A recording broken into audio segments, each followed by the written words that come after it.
नमस्कार। मामा बालेश्वर दयाल राजकीय महाविद्यालय कुशलगढ़ के इस यूट्यूब चैनल पर मैं आप सभी का हार्दिक अभिनंदन करती हूँ। मैं हूँ ज्योति सहायक आचार्य, हिंदी विभागाध्यक्ष। स्नातक प्रथम वर्ष हिंदी साहित्य के अंतर्गत हमने पिछले वीडियो में हिंदी नाटक से क्या अभिप्राय है, नाटक शब्द से क्या आशय है, नाटक के प्रमुख तत्व और इसकी परिभाषा के संबंध में अध्ययन किया था। उसी श्रृंखला में हम आज नाटक की अर्थात हिंदी नाटक की विकास यात्रा का अध्ययन करेंगे। हिंदी का प्रथम नाटक कौन सा था, इसको कितने भागों में विभक्त किया गया है। अध्ययन की सुविधा से हम हिंदी नाटक की विकास यात्रा का अध्ययन विभिन्न कालखंडों के अंतर्गत करेंगे।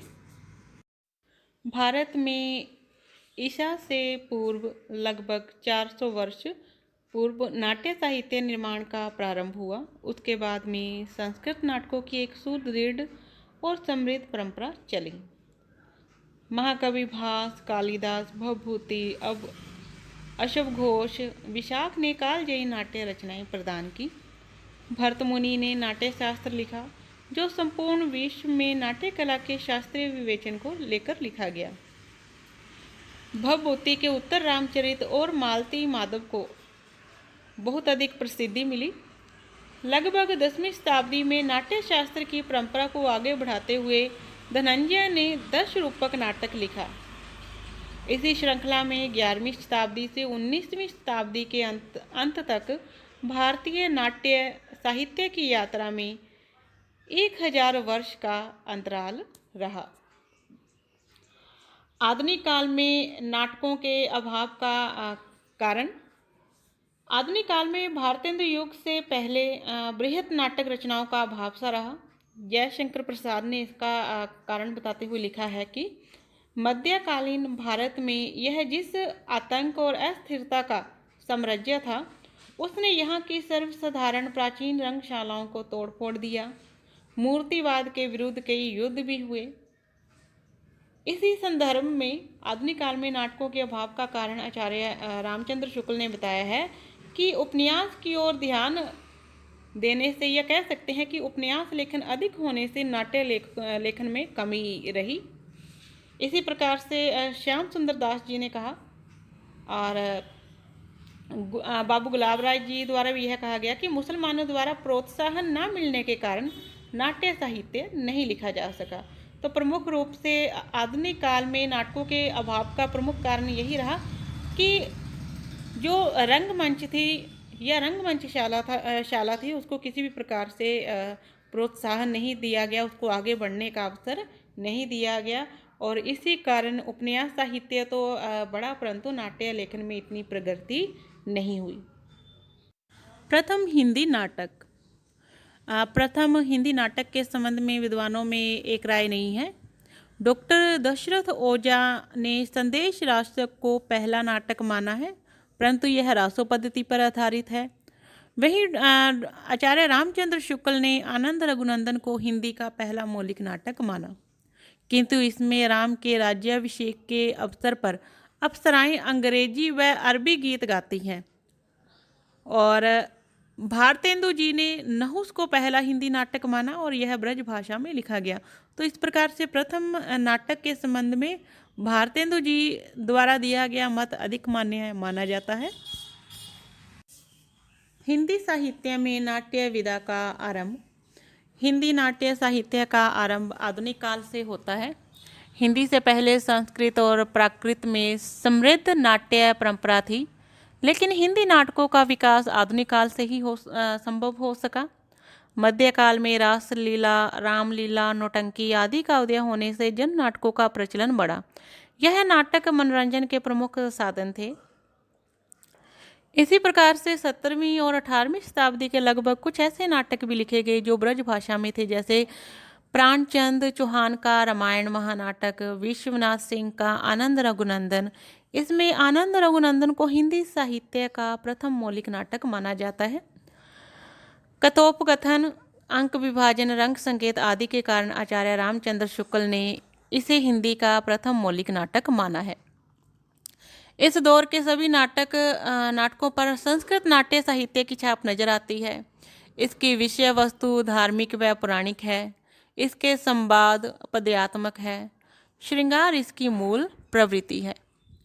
19वीं सदी के उत्तरार्ध में पारसी थिएटर कंपनियां अस्तित्व में आ चुकी थी। इनका प्रमुख उद्देश्य विभिन्न नाटकों द्वारा जनता का मनोरंजन करना था। इनके नाटकों के कथानक कभी रामायण महाभारत से, कभी पारसी प्रेम कथाओं से और कभी अंग्रेजी नाटक हैमलेट, रोमियो एंड जूलियट आदि से लिए जाते थे। इसमें बचकाने नृत्य, स्थान स्थान पर गीत, शेरो शायरी, गजल आदि का समावेश रहता था। ऐसा ही नाटक अमानत द्वारा लिखा इंद्र सभा है। ओपेरा के समान इस नाटक का अधिकांश भाग गीतों से भरा है। बीच बीच में संवाद है। ऐसे नाटकों द्वारा उत्पन्न कलाहीन और असंस्कृति वातावरण से क्षुब्ध होकर भारतेंदु ने हिंदी नाटक को साहित्य कलात्मक रूप देने का प्रयास किया। उनके द्वारा स्थापित इस परंपरा को जयशंकर प्रसाद ने नया स्वरूप व नई दिशा दी। आगे चलकर मोहन राकेश जैसे नाटककारों ने इस परंपरा को आधुनिक यथार्थ की गहराई से जोड़ा। तो इस प्रकार से हिंदी नाट्य विधा का कह सकते हैं कि साहित्य में पदार्पण में प्रमुख रूप से योगदान जहां संस्कृत नाटकों का रहा, वही भारतेंदु युग का इसके अंदर कह सकते हैं कि अविस्मरणीय योगदान रहा।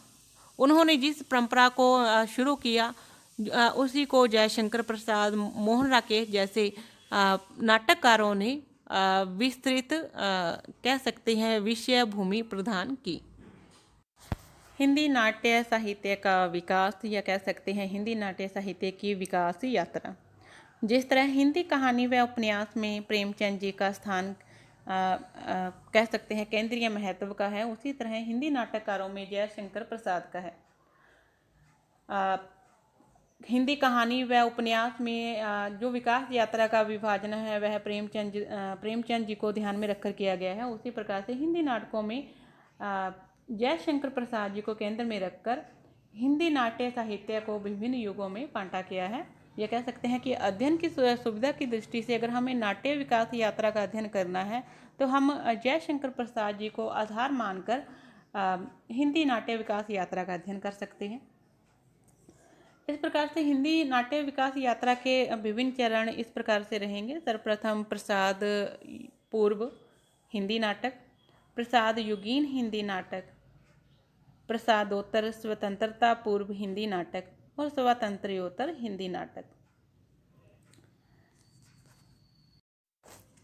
जयशंकर प्रसाद से पूर्व हिंदी नाट्य को दो उपखंडों में विभाजित किया जा सकता है, जिसमें आते हैं सर्वप्रथम भारतेंदु युगीन नाटक और द्वितीय है द्विवेदी युगीन नाटक।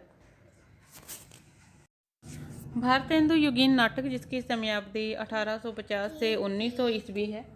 खड़ी बोली में प्रथम आधुनिक नाटक लिखने का श्रेय भारतेंदु जी को है। भारतेंदु का युग नाट्य साहित्य का प्रथम चरण है। यह दौर सामाजिक, सांस्कृतिक, राजनीतिक परिवर्तनों का दौर था। एक वर्ग पाश्चात्य संस्कृति का समर्थन कर रहा था तो दूसरा उस संस्कृति का विरोध।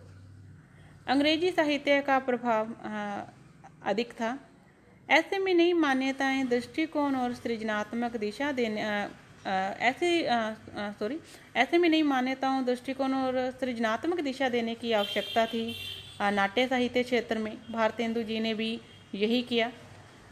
भारतेंदु के नाटकों का मूल उद्देश्य मनोरंजन के साथ जन सामान्य को जागृत करना और उसमें आत्मविश्वास जगाना था। तो इन्होंने अपने नाटकों के माध्यम से, क्योंकि नाटकों को रंगमंच पर प्रदर्शित किया जाता है और देखने में हमें आनंद भी प्राप्त होता है, क्योंकि हम किसी चीज़ को वास्तव में देखते हैं तो उसको देखकर आपको ज़्यादा वह चीज़ समझ में आती है। जैसे कि आपने देखा होगा कि नुक्कड़ नाटक होते हैं या राम लीला बहुत प्रचलन में रहती है।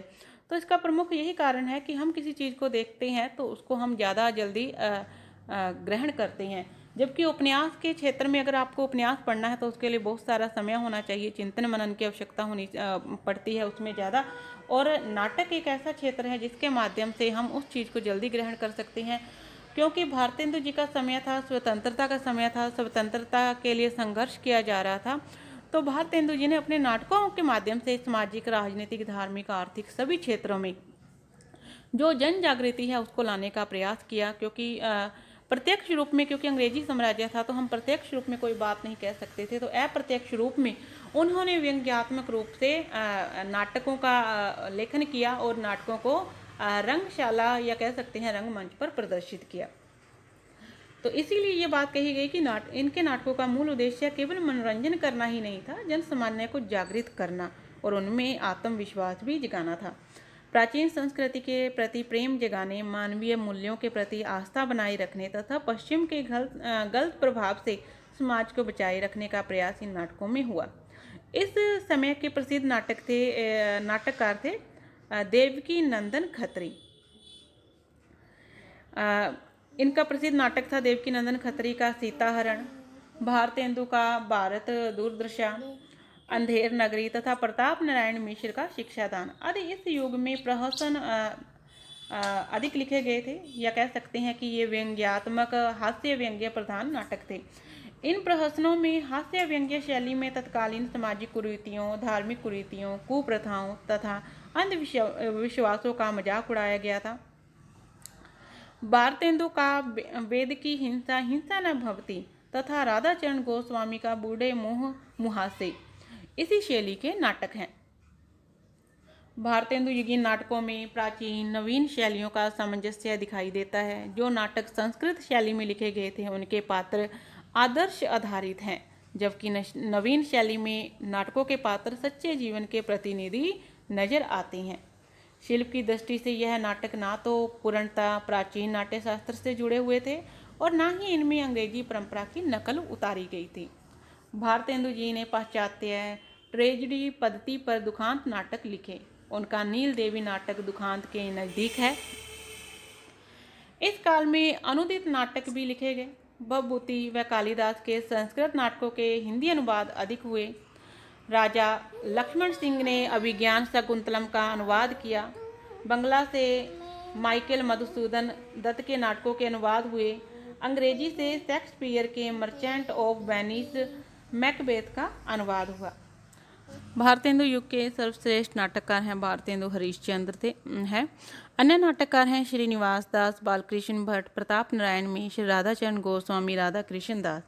इन सभी ने भारतेंदु जी का ही अनुसरण किया। उन्हीं की शैली पर हास्य व्यंग्यात्मक शैली में इन्होंने नाटकों की रचना की और जितने भी नाटक लिखे वह समाज सुधार से, धार्मिक सुधार से संबंधित थे और इसके माध्यम से जन सामान्य में जन जागृति का प्रयास किया गया।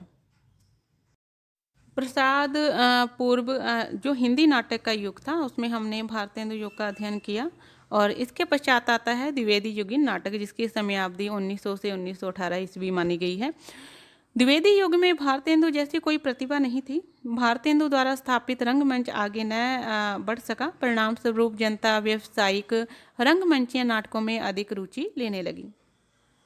व्यावसायिक नाटकों से तात्पर्य यह है कि जिसमें जनता को आनंद मिले या जिसका उद्देश्य सिर्फ जनता का मनोरंजन करना था। द्विवेदी युग में पौराणिक, ऐतिहासिक, सामाजिक एवं रोमांचकारी नाटक लिखे गए। कुछ प्रहसन भी लिखे गए। इन नाटकों में नाट्य कला का विकास नहीं मिलता और अभिनय तत्व भी नहीं के बराबर है। इस युग के नाटक हैं जयशंकर प्रसाद कृत करुणालय और प्रताप नारायण मिश्र कृत भारत दुर्दशा। द्विवेदी युग के नाटकों पर पारसी रंगमंच का प्रभाव रहा। इन नाटकों का महत्व न तो शिल्प की दृष्टि से है और ना ही सुरुचि संस्कार की दृष्टि से। फिर भी कुछ नाटकों में तत्कालीन समाज की विकृतियाँ उभर कर आई हैं और जिसका ऐतिहासिक महत्व भी रहा है। तो कहीं ना कहीं से हम कह सकते हैं कि पूर्णतः तो नहीं, लेकिन कुछ या अधिकांश ये हिस्सा कह सकते हैं कि इस युग में जो नाटक लिखे गए थे कुछ न कहीं से वह समाज सुधार से जुड़े हुए थे और अपना अप्रत्यक्ष रूप में इन्होंने इस युग के नाटकों ने अपना योगदान दिया। आज की वीडियो में हमने जो भी हिंदी नाट्य से संबंधित अध्ययन किया है उसका थोड़ा दोहरान कर लेते हैं कि सबसे पहले हमने यही अध्ययन किया कि हिंदी नाट्य साहित्य की विकास यात्रा का आरंभ कहाँ से होता है, आधुनिक काल में नाटकों के अभाव का क्या कारण था, पहला हिंदी नाटक कौन सा था और हिंदी नाटक विधा का आरंभ और हिंदी नाट्य विकास यात्रा का अध्ययन की दृष्टि से कालखंडों में विभाजन, जिसके अंतर्गत हमने प्रसाद पूर्व युग का अध्ययन किया है। प्रसाद पूर्व युग के अंतर्गत हमने भारतेंदु युगीन नाटकों का और द्विवेदी युगीन नाटकों का अध्ययन किया है। आज की वीडियो यहीं पे समाप्त करूंगी।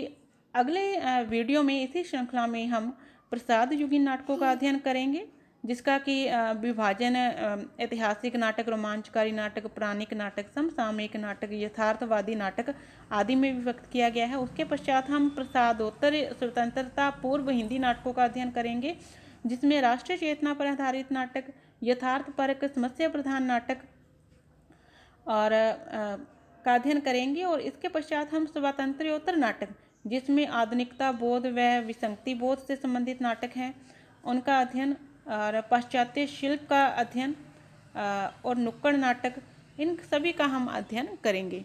आज की वीडियो को यहीं पे समाप्त करती हूँ। धन्यवाद।